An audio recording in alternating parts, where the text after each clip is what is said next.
அதுக்காக திருவள்ளூர்ல இருந்து வந்துக்கிறாரு அவரு. அதுக்காக தான் வந்துக்கிறாரா? ஐயா அது மட்டும் இல்ல. அப்ப வந்து ஊழிட்டு போக சொல்லு, வாசம் மணக்கும். ஐயா அது மட்டும் இல்ல. அவங்க ஆயா சூத்துற அவளை பத்தி ஆனால் வந்திருப்பது யார் இன்னார் என்று தெரியாமல் பேசிக் கொண்டிருக்கிறார்.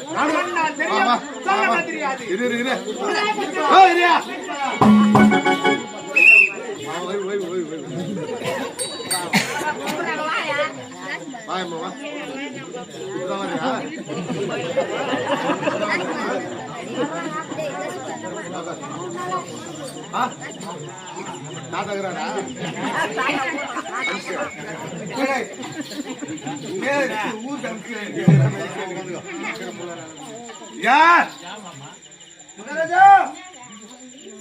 தெரியும், சொல்ல தெரியாது.